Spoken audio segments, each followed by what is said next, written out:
Let's get some of these.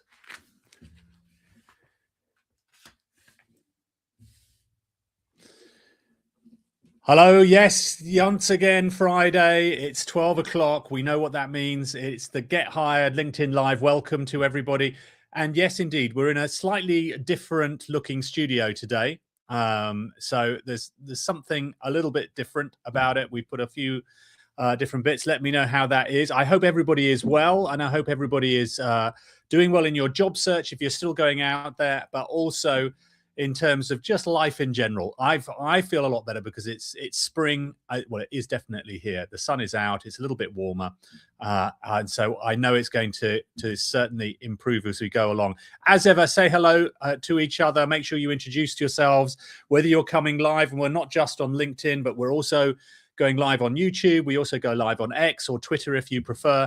So please absolutely make sure that you do that. Hi, Foxy. I think this is the first time in a month that I've not had a meeting overrun. It's so good. It's so good to hear so many people on this call who have now found work. And Foxy obviously is one of them who's done that and going through to see how it is, to really see the changes that everybody makes in terms of what's happening out in the market space. It is super difficult. It is super tough out there. Indeed, Foxy, yeah, a fancy set. Something slightly different here. I thought we'd I change it up a little bit. Let's put some extra stuff, maybe just to distract you from what I'm talking about. Maybe some different bits, a little bit more lighting, even though it makes me look like I've got the shiniest head in the world. But hey, you know, it doesn't really matter. David, great to see you as ever from Chislehurst. I hope the sun is beaming down on you down there, even more so than it is up here. Hi, Karina from Germany. Again, I hope Germany is doing well over there. Great to see you as ever. We've got a packed one today. It's one that we're going to be talking about. The number one thing that everybody really struggles with. I can see more of you coming in here. Make sure if you've not, this is your first time, make sure you introduce yourself, say hello to everyone, get connecting as well. There's lots of people either in the same boat as you or indeed who has gone through the whole process, has started to implement different changes in terms of their job search and been successful. So it's really good to do that. Hi, Sidra, great to see you. Hi, Ruth from East Surrey. David, cloudy at the moment. Well, never mind. It's hopefully it'll improve a little bit.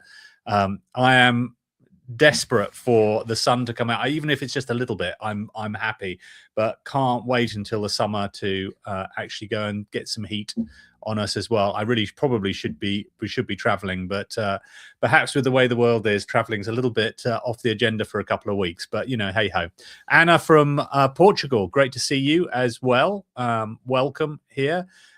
Snare from Milton Keynes, good old Milton Keynes. You've got lots of roundabouts there, if I remember rightly. It might even be the home of roundabouts in the world. So, but look, we're going to be talking a little bit today about the subject of ghosting. It is the number one issue that whenever we put polls out there, the number one issue that people are dealing with, where they're sending out their applications and just hear absolutely nothing. But I think before we get into that, as ever that I like to do, let's take a step back and we can sort of try and analyze a little bit. Why is ghosting such an issue in this job market? Why is there such an issue with it? And perhaps let us know in the comments, is that something that you've experienced as well? And let us know some of the experiences that you've had when you've been applying for roles. Have you been getting information back? Have the recruiters been good? The hiring managers been good? Are you sending applications and then hearing nothing back? Or indeed, you're just getting interviews and then you still wait for weeks, months on end to get any feedback from there as well. Raj, hi, great to see you as well. Nena, always good to see you as well. Yeah, if mum's on the phone, that's always good. It's not a problem. In fact, get her onto the call as well. I'm sure she'd love it. Hello, Katerina from Germany as well. Great to see you as well. Welcome to come here. So look, what is the reality of the job market in 2026? I know we talk about this a lot, in that, you know, the job market itself is changing and has changed quite dramatically, and it's going to change an awful lot. But what is happening right now that is causing all of this problem with ghosting? the number one thing is there is a huge increase in applications for every single role. I'm sure you've all probably seen it. If you go onto LinkedIn and you look at some of those posts, if you have LinkedIn Premium there, it'll tell you how many people have applied, and you can see it. Some will be hundreds, some will be thousands. I think the worst one I've seen was over 8,000 that you had that there. An enormous amount of applications. And why are there so many? Well, obviously, look, there's a bit of a downturn. There's macroeconomic conditions. You've got AI that is happening, and so a lot of companies are laying people off. They're not hiring as much as they were, so it means that more people are out there looking for work. And then you've got a situation where it is easier than ever to apply for a job. It is probably, we're living in a time where you literally can not just send one application in the space of seconds, you can send hundreds. There are AI tools out there now that will advertise there for you. You can upload your CV. It will then go out and it'll start to mass apply for you on your behalf. And that's just making things way, way more difficult for recruiters, for organizations to try and deal with the enormous amount of applications that they've got to try and process. Raj, ghosting all of what you said, CV not acknowledged, interviews with HR or recruitment team or recruiter, and then nothing. And yeah, a lot of people are having that. A lot of people are having those kind of issues with it. Now, I'm not going to defend every single recruiter out there, but some are great, are absolutely great, but they've been overwhelmed, absolutely overwhelmed. And if they don't have systems already automated whereby they can process people, they can communicate people, they can message people, then suddenly they are drowning in applications. They have too many, way too many to personally deal with. They can't physically get through them all. And if they don't have the systems already set in place, you're not going to hear from them. And you probably start knowing those organizations because you've all probably applied to a number of organizations and you just hear nothing from them. Absolutely nothing. Anna, I've been sending applications and I'm constantly being rejected, mostly because I'm overqualified.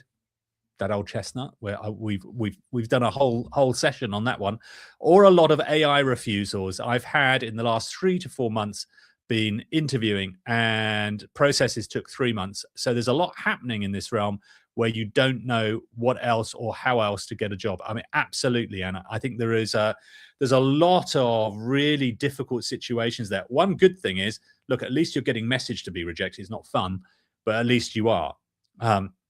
But also you add into that, and that subject of being overqualified for roles. You know, I think an awful lot of organizations are just, because they're just so overwhelmed with the amount of CVs and applications that they're getting, they're trying to find any reason to try and refuse. Don't forget, for every role that you apply, they're only looking to hire one person. So if you are up against another, even if it's just 1,000 applications, you've got 1,000 to 1 chance of being hired. The odds are terrible. I mean, really, really terrible. You know, it's what, 160 million on the Euro Millions tonight. You might as well put your money on that one. Spend more effort putting it into the lottery, because you've probably got a better chance of winning than you have of getting hired somewhere, let alone getting an interview. So it's really, really struggling for everyone. We've got a LinkedIn user here. AI should automatically stop accepting applications as soon as it hits 50 plus applicants or less, and reactivate it once again after a couple of days. You would think so, wouldn't you? But that's what the recruiters should be doing. The recruiters should be looking at that, because there's, you know, if you suddenly get 50 or 100, best practice for a recruiter would be, we're going to unpost that role, because clearly we've got a large application already. Let's go through that. We'll check everybody who's got there. If we still need more candidates because we've not got the right people who've applied, which is also, by the way, an issue because of this AI and easy apply. People are just mass applying for loads of jobs who are just not relevant for it at all. So you've got that as well. But you're absolutely right. Best practice for recruiters should be that they're taking that job down, seeing what they've got. If they need to post it again, they go and do that. I saw a little bit of sort of a anecdotal story.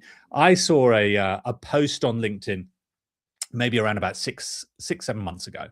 And the recruiter had put up there to say, we've had 2,000 applications. 2,000 applications they've had, and we're so proud that we're going to communicate with every single one, and we're going to screen every single application to do that in order to. And I was just flabbergasted. And I know that they think their heart's in the right place, that they're doing all of that, but that job should have been closed down way, way, way before it ever got to 2,000. Would you not think that the recruiter or the recruiting team, the company would look and think, we've got 1,000 applications now for one job. Let's close it, or should we? Let's pile in another 1,000. Let's see what it is. There's some. A lot of these organizations, they're just not thinking it through, and they're trying to work that out. And I think what a lot of it is that people see it as just a CV. They forget there's an actual human being at the end of it. That's part of the issue as well. Jonathan, hi. Many companies provide no obvious or direct way of checking the progress on application, and certainly no contact details for HR, recruitment, talent acquisition teams. 100%. That is also an issue. It has been for a long time. And that, again, they don't set up. So if you're working, they all have ATSs, which are applicant tracking systems is what it means. And those are things like Workday and Greenhouse and iSIM. There's lots of different applications there, and you apply through that. And usually when you have that application, you will see you have to create a profile and do all of that. The systems themselves absolutely have set in them that you can do it so that you can communicate as much or as little as you want. What it just means is a little bit of effort from the companies in setting that up and doing it. And it is a little bit of an effort. The sad thing is there, Jonathan, that a lot of these organizations don't spend the time doing that. It's not expensive for them to do. It's free. It's in every single piece of software that they will manage that. And then what would happen from a candidate point of view is when you're moving through any process, you'll get automatic notifications, automatic communications to you to tell you, congratulations, you've moved forward. This is where your status is. This is where you're going to. But again, as I say, a lot of these organizations don't do it. So what ends up for you as a candidate is you're just completely in the dark. You just don't know what is going on at all. So it's just not right. But look, those are the realities. We have to deal with the things that we can change and the things we can't do. Foxy, I think that companies are still all playing catch up with the new AI-driven world. 2,000 applications could come in so fast, and the majority are probably basically just spam. I can understand how it would be hard to process that. I mean, 100% it is. But a recruiter should be checking, and I know that I have done in the past when I was actively recruiting volume, and I had my whether it was Workday or Greenhouse, whatever, I have my list of jobs there. I could see how many applications I'm getting, and if it's suddenly, I mean, to be honest, I would get to a point where if it's 100 applications, you just pause the job post. I don't need to be getting any more. Let's see all of those first. Let's see what I've got. If I need to get some more people in there, I open it up again. And I would work through it so that every single day, the first thing in the morning, I would sit down at my screen, go through all the applications that have come in the previous night and deal that. So every single day I was making sure I was going through my applications. Now, unfortunately, a lot of the recruiters don't do that. And if you can do that and you're disciplined to do it every single morning before you do anything else, you're on top of it. But the challenge is that they're not doing that. So that's the sort of the problems that we have there. And indeed, when I've done the polling and we've gone out there to try and understand it, every single time I ever do a LinkedIn poll about some of the biggest frustrations in recruiting, ghosting is number one by a long, long way. Number one frustration that people have. And I completely understand it because I've had that in the past, albeit a little while ago. I had exactly the same experience where I was just doing an application strategy and getting nowhere because I was applying for roles and then just never hearing back. I'm still waiting for some that I applied for 10 years ago. I'm still waiting for a response. Obviously, I'm never going to get one. I'm assuming I didn't get the interview, but I've still had nothing. And I'm sure you've all had that. And some of them were big organizations. Some of them, I've done the dreaded sort of video interviews, first round interviews. And again, you hear nothing, no feedback, nothing for weeks, if not months. Now, I can understand that organizations are busy, but come on, you must be able to get back. And so we all sort of understand that there's a few weeks, but even just a quick note to say, look, we're working on it. Sorry for the delay. This is what we're doing. But that's the reality that we have. And that is one of the main reasons why ghosting has exploded, because of this mass application, the enormous amount of candidates that we've got there, the bad hiring processes.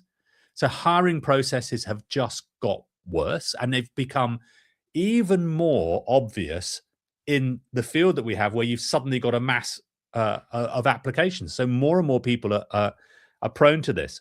And then you have the AI tools, and it's really interesting that some of you are talking about AI reject me. AI has done that. They're not doing that yet. And in actual fact, to put your sort of mind at rest, I'm not sure that legally, especially in Europe, because of the AI Act that is going to be coming into force this year through the EU, that there's going to be less likely that you're going to have AI physically rejecting you. It may make decisions to say, these are who we suggest to go forward and these are we suggest to reject, but the final decision will still be with a human being.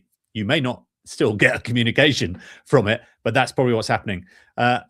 Jonathan, thanks, Nigel. How is change going to happen in your opinion? And also, do you believe AI is going to see large reductions in certain parts of the workforce? Okay, so there's a couple of different questions there for that. I think that the AI is absolutely, let's do that last bit first. Is it going to see reductions? Well, I think already we've sort of seen that companies are sort of redesigning and they're doing some transformational change. So for sure, there's going to be some sort of redesign, and that some jobs are going to just evolve into something different. There's going to be an awful lot that the AI systems, when they're implemented internally, can do better. But I don't think it's something that anyone should be fearful of. The only thing that's different with this is the speed of change. And I think we're all so used to, in the past, change taking years to take place. I think the impact of AI is just so quick. It's just being implemented quick. It's getting cleverer by the minute, it seems. But change has always been there. There's a reason why, that 100 years ago, there were thousands, tens of thousands of people employed in looking after horses, in shodding them, the blacksmiths, the people who are clearing up all the horse muck all over the place, the people stabling them, etc. And then Henry Ford came up with his mass-produced car, and everybody else started producing cars left, right, and center, and the horses went away. And all of those jobs did as well. All of them, because people weren't using horses anymore. So things change and life goes on, and most of those people adapted and they changed. They probably, a lot of them then well, you know what, I'm going to learn how to be a mechanic, how these contraptions are going to go wrong somewhere along the line. I'm going to work out how to mend them, and then I'll make a business out of that. And that's how people did it. So look, AI isn't something to be feared. It is something to be embraced, but there is an opportunity there. There's an opportunity for everybody at every different level to understand how to use it. And it's really important. If you're not using AI right now or not good at it, go and learn, go and find out. It's super easy to do it. YouTube has plenty of opportunities for you to do it. Go on to all of those systems and become expert at it. Because the more that you learn to use it, the more employable you will become. And also, not just AI, but all of the natural human skills that AI can't replicate. Those influencing skills, those leadership skills, those are the things that it can't replicate. It just can't do. And those are the ones that are going to become more and more powerful. So absolutely, you can get ahead of the curve on that. But yeah, there's going to be some changes on that as well. And then on top of that, look, where do we see how to deal with it? So Jonathan, you also mentioned believing that that what's going to happen, how is change going to happen? And I think that, funnily enough, AI is going to make a lot of these changes in recruiting organizations itself. And this sort of goes back to what we've been talking about, is that companies are starting to see, yes, they see that they're getting loads and loads of applications and they can't really manage it. And there's some AI systems out there trying to sell to say, look, keep your existing process and we'll sift through the CVs for you because you're getting so many coming through. So it's AI dealing with an AI problem. That's one way you can do it. Or the other way, which we talk about a lot, which is it's becoming easier and quicker by utilizing AI, that I can go out into the marketplace and look at everybody out there, and I'm going to make a suggestion of the best people for this job.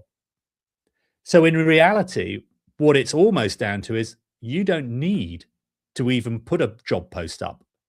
For certain types of jobs, I might not ever need to do that.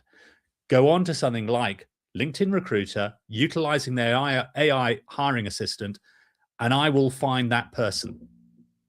And AI hiring assistant for LinkedIn Recruiter will give the 15 best people based on a job description. You can literally just put the job description in, it'll work that out, and it'll just keep on giving you their top 15 every single day. And then it'll automatically send email notifications. It'll have an AI conversation with everybody who comes back to qualify whether they're right for the role. And then you shortlist, speak to them, and then move on. You've never actually posted a job. And that in the past used to take weeks to do. It was really quite laborious, and you had to be quite skilled as a recruiter to be able to do it. What LinkedIn has done, utilizing artificial intelligence, has made all of that thing that would take weeks happen in minutes. So it's suddenly that companies are going to start looking and thinking, and indeed recruitment agencies, it's a lot easier for me to go out and headhunt people than it ever was. But why should I put a job post up and get 2,000 applications, of which 90% are wrong, and spend all my time just sifting through that? What's the point? And that's what the change is going to do. And that's going to force an awful lot of change there. And that gets back to what we talk about all the time, which is that if you are reliant solely on a job application strategy, you're going to be there for a long time. It's a long drawn out process, because essentially all you're trying to do is compete against hundreds, if not thousands of other people for one job to be seen by one person. That's it. And often you're not even going to be seen by it because the AI system is going to screen you through. Whereas, obviously, what I advocate, what's super important is that you've got to create that visibility for yourself and brand yourself and get out there and directly engage and connect with the people in your target audience. So in other words, you're doing the flip side of what I've said that a lot of these organizations are going to start doing in headhunting. You're going to make it really super easy for you to be found. And that's going to be how change takes place. And that's also, whereas before, I don't think it's, it's a hell of a task having to put your CV together, to keep on adapting it and changing it and making an application and doing lots of applications, hearing nothing. It's so debilitating. I mean, it's just horrific. And then more and more time is spent that you're getting nowhere at all. And then when you do get an interview, you then probably don't hear for weeks or months on end in terms of a response. This way, by going through that branding exercise and doing that, so you have total control over what you can do. You can influence that, and you can create that visibility for thousands of people to see you. Jonathan, AI in recruitment is being used in a clumsy way. I couldn't agree more. Enterprise is struggling with how to implement in a compliant way. LinkedIn is fishing from an ever-decreasing pool. It cannot see past the bad profile. Well, I would probably disagree with the last bit. So LinkedIn, so they now have, and it's still increasing, over 1.2 billion people on their platform. So it's a big pool that they're looking in. Anybody who's and there is still growth that will happen in LinkedIn. Anybody who's anyone for most types of roles that you see in any commercial activity will be on LinkedIn. In fact, more to the point that now most recruiters, not all, but most recruiters and indeed hiring managers would have a massive question mark if somebody wasn't on LinkedIn and they were interviewing them. It would be a question mark as to why are they not there? What are they trying to do? Do they not develop their career? They're not trying to understand it. It is the platform to do it. And in 2026, if you're not creating content, have an amazing profile, trying to get visibility, using that to engage with your target audience on LinkedIn, it's going to be a long, hard battle for you to find work. And, I wish I could say it was easier. And to be fair to you, especially Jonathan, look, I'm not saying that it's an easy fix, because it isn't. It's hard work. You have to really put the hours in order to do that, and be super consistent every single day in going all in on LinkedIn. But I absolutely would do, mainly for my own sanity, because I don't think that for myself, I know I've said this a number of times, I think that if I had to be looking for work now and I was just relying only on mass applying, I think I just would get nowhere. I would get absolutely nowhere. I'd have that, as we saw earlier, overqualified. You'd have too much of that. No, I would want to utilize a platform where you can get thousands or tens of thousands. You could, at one post, have a viral post that you can get seen by millions. It could happen. Now, in reality, it's probably unlikely from your first ever post that you're going to do that, but absolutely you can get that kind of visibility. And that's where suddenly the whole system is changing. That's what's so important to really push through on that way. The whole process nearly broke me. 2 years of hunting was one of the most soul-destroying things I've ever experienced. And you know what, Foxy? I completely agree with you. I've gone through the same thing and felt exactly the same. It's soul-destroying. It really is. Where you're sitting there thinking, what else can I do? I'm literally applying for everything that I can see. I know I can do that job perfectly. That's exactly what I did super well somewhere else. And I can't get anywhere. And then, as somebody mentioned earlier before, you then try to directly reach them. The recruiting team won't advertise what their numbers are. You try to find them, they won't do that. You can't get hold of them in any shape or form like that. Which also brings to me, that if you're reliant on that application strategy, what I've noticed with a lot of candidates still do, which I guess was probably the sort of thing and advice that you were given 20 years ago, is they'd push and engage an email and send an email over to them. You'd find an email, or then you go onto LinkedIn, send them, connect, and then send them a message directly. It's probably one of the worst things you can do. It's not, it's not the end of the world, but that direct approach, if you've already applied and then you're sending another one to them, recruiters get hundreds of messages. They're drowning in messages already. To then pile more in there it's just not going to work. But there is a better way of doing it, and it's social selling. And that is what you do with creating content. You're engaging with people's other content as well. There's lots of different ways that you can do it. You can also get referrals. So if you have people on LinkedIn who you are connected via one or two different ways, get introduced into them. See if you can get referrals through to it. It's a fantastic way of getting through that part. But absolutely, what I think is super important is utilizing that LinkedIn strategy to be able to gain that visibility that applications only just simply doesn't do.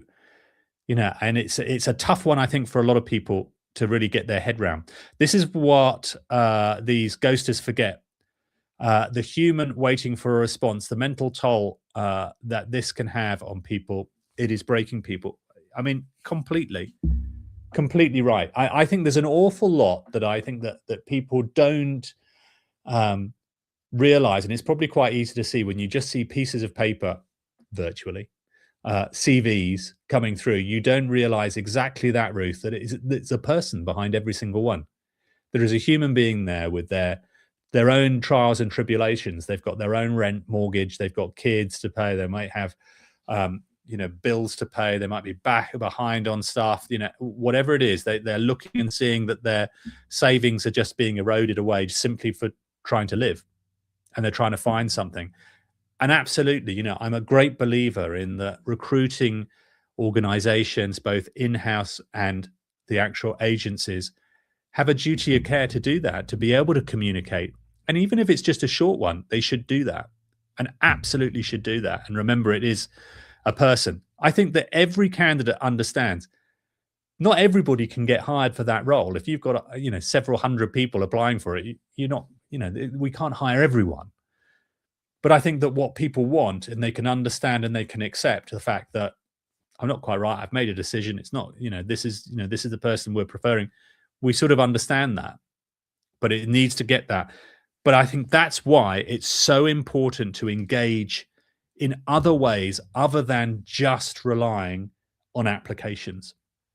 And so the real thing and the real takeaway that you should have is, especially if you're new here already and you've not heard this before, the takeaway is that don't get stuck in that application only strategy and that's the only way to do it. That's the only way to have it, because the world is changing and it's changing fast.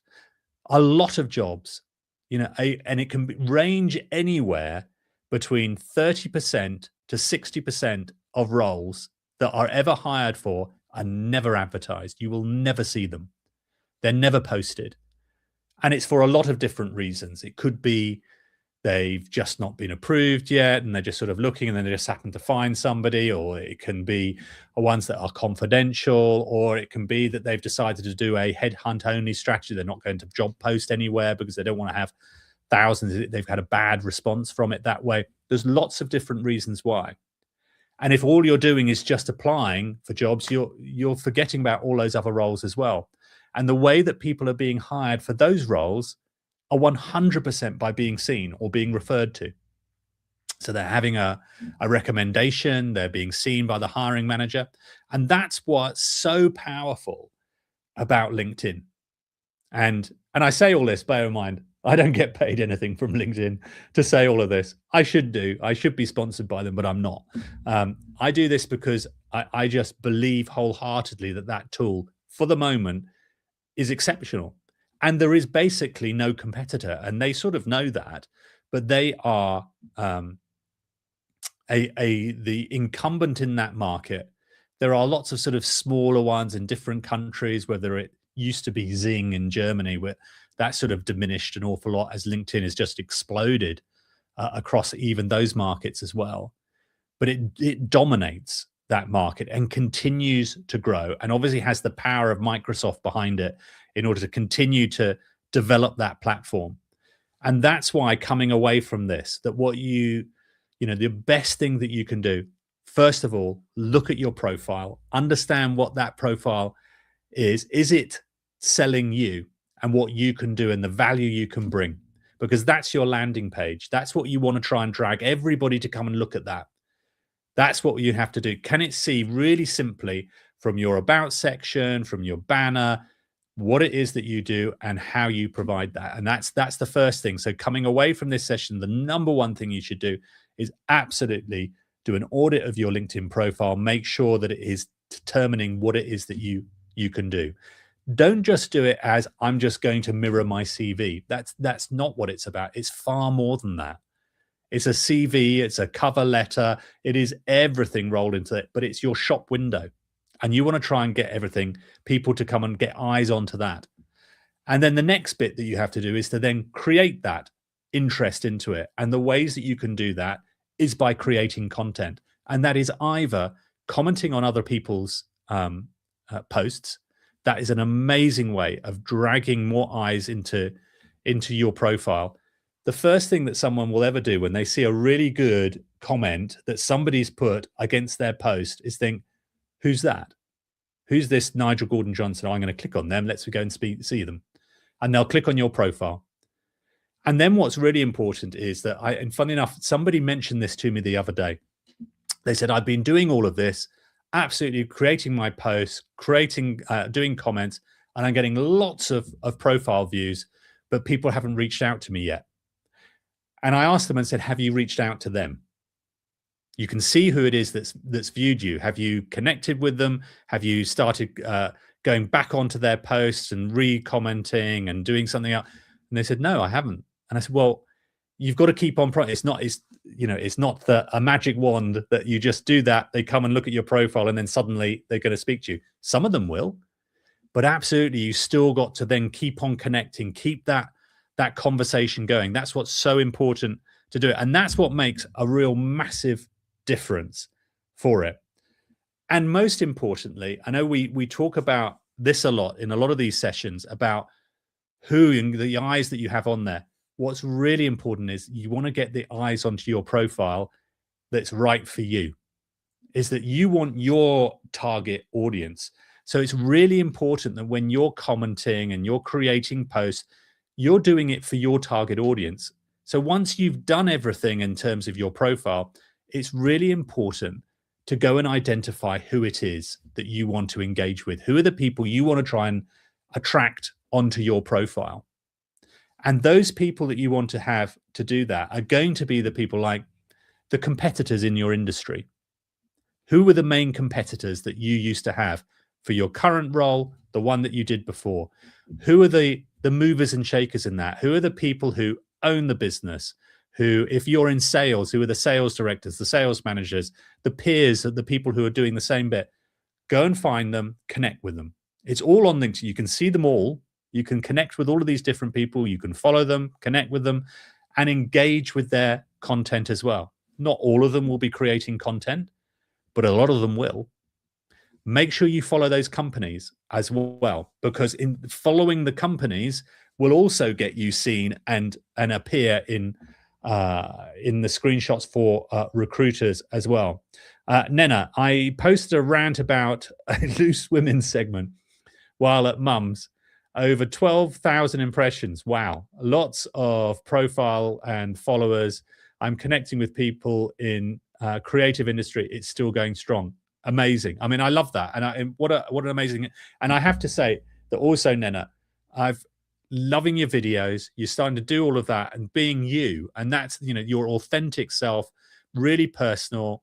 And the most amazing bit and what I love about the videos is you've not overthought it and thought, well, what's my background? What do I look like? It's just boom, as we talked about last week, here it is, here I am, and I'm just talking to the camera.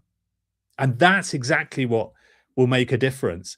And amazing that you're getting all of those people. And that's the power. And I know, Jonathan, you mentioned about, it's a diminishing market. There's a lot of people worry about LinkedIn and think, oh, well, it doesn't really work and people don't really do it. And it's hard work, but it absolutely pays off. And if you're consistent and you do all of that, it will pay dividends. You will get people looking at you. And attention is absolutely the key in being successful in your job search. Is get attention, get people visible, come and looking at you, coming to engage with what it is that you're doing. And yes, absolutely, as we talked last week, there are going to be people who are going to be thinking, well, who are you to be putting that post up? Who are you to be putting that video up? But let them. Who cares? I don't care. I simply don't care, because what I'm doing here is trying to give some value back to everybody else. I'm not asking for anything back. I'm giving that to say, look, this is the realities of the market from somebody who works behind it. This is what's working. This is what will game change for you. It is a real game changer by doing all of this. It's not easy. I know that. It's not an easy thing to do. But the great thing is that we're with you and can support you and help you. That's where it's my segue now into a little bit of promotion. So look, not just do we do this LinkedIn Live, which, by the way, all of you can do as well. Why not do a LinkedIn Live? Why not try that? If you get enough followers and that you'll be available to do it, check on your settings with it. It'll tell you whether or not you are eligible for a LinkedIn Live. If you are, absolutely do that. If you're not, just use your camera on your phone, speak to it, start to talk, start to do all of that. It will be amazing how much it develops your confidence, but also that you can connect with your audience. People want to see it, and it'll be amazing. And I'm sure that Nena's probably seeing this as well. You start to get a following, your following, the people in your market. For Nena, it's in that creative industry that she wants to become expert within, already in there, but positioning herself there and very much her authentic self. That's exactly what she'll do. When people will suddenly have we've got a job in finance, let's speak to Nena. That's what they'll start doing. Insightful comments draw tractions and increase analytics scores on LinkedIn than a regular post. Absolutely right, LinkedIn user. It is absolutely right. Comments, as you know, are one of my favorite forms of content on LinkedIn. Treat them as micro posts. So the worst thing you can do on comments is just every single one of them is congratulations, great post, this, that, the. And there's nothing wrong occasionally in doing that. I'm not saying you ban from doing that, but the majority that you should be adding some values, add some of your thoughts for it as well. Prompt conversation in it. LinkedIn loves that. And the more that you do that, the more it will do it. In fact, I've seen that a lot of their algorithm is changing. It's constantly changing. It's constantly adapting. One, don't worry about it. But two, what it is doing is helping people who are more authentic and are talking about things that they can add value to. If LinkedIn will see that and they are reading, so the algorithms are reading what is being posted, and they're reading what is in your comments as well. And if that matches what it is that is clearly your expertise in it, it will continue to push it, and it'll continue to direct it and having people see in your market, in the people who are interested in that. So what's really good is for Nena to be talking about in the creative industry about finance, in and amongst all the other things that she talks about. Then LinkedIn will recognize that and will start to push it to people in that industry, because they're going to be interested in things in creative and in finance, and they start to push that. So it follows the interest follows in terms of where it is. Foxy, because I'm twitchy, withering mess without a script and an edit button. Exactly. I know. Yeah, that is true. It really depends on whether or not you have that confidence to be able to do that. And we talked about this last week in terms of posting video, that there's nothing wrong with having a script. If you are like that, have the script and do that and do it to there. I found myself that I started off doing scripts. I'm working on those. I mean, for instance, for this, I do actually have a script here in the LinkedIn Live, but I actually probably very rarely go down and look at it. So I just prompt it down for myself, understand what I want to talk about, and then I just talk. And I do exactly the same thing for my videos. I don't care whether I have lots of ums and ahs and I forget a word or something. I think that in this day and age, authenticity is a real premium. People like that. People like the fact that you're not overly scripted. People will tend to warm to that more.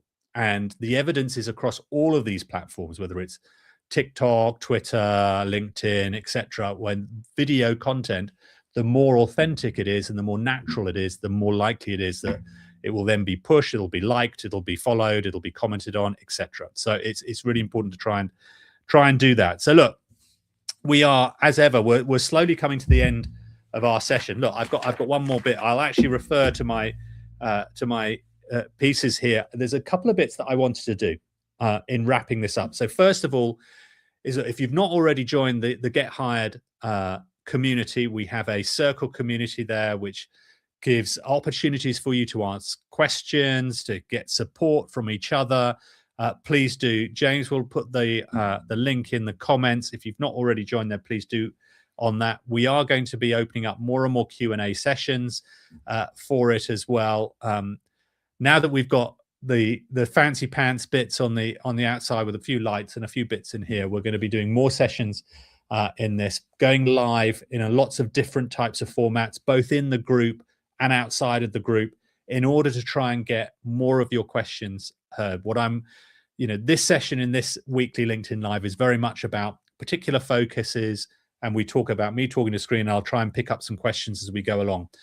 Some of these other sessions that we do is just purely questions. It's just fire any question you've got, anything about any topic to do with finding a job. I guess I could answer questions about other things, but I don't know whether it'll be relevant. But you could absolutely ask the question. And that's what that's going to be about, is just trying to find and provide more support for you as you're going along. I think what we all know is it is a really tough market out there. It really is tough out there. And what isn't helping is the fact that technology, the world, the economy, etc., is all sort of mixing together in a perfect storm to mean there's a lot of change taking place. And the downside is for candidates, it's really tough. And the advice you're getting online, a lot of it is still sort of stuck 20 years ago. And whereas it probably worked really well 20 odd years ago, it's not working now. And by offering what I say is that to try and give an idea of how the market is changing and what you can do to really get ahead, will absolutely help a lot of you find work. So look, thank you so much once again for everyone coming along today. I hope you've found it super useful. Please do keep on commenting in there if you've got anything else that you want. I will go through all the comments as I normally do, and we'll answer all of them over the next couple of days. So any questions you've got there that we haven't spoken about today, I absolutely will add that in as well. If there's anything else that you've got, please do, of course, join up with the LinkedIn, the Get Hired community. I'll see you there. And if not, I will see you this time next week for our next session. By the way, one final thing before I go. I think what will be really good next week is what we're looking to do is some profile audits. So I'm going to need some volunteers. Anybody who wants to go through both from either a profile one or indeed content creation one as well. So we can look either at your posts. So if you want to volunteer for that and be up for coming on to into the studio and virtually, and come and join it and be in front of everybody, and we can look through it. Don't worry, I'll be super kind as well, so it's not going to be overly scary, but let me know if you do want to do that. Great to see you. Enjoy your weekend, and we'll see you soon. Cheers, everybody.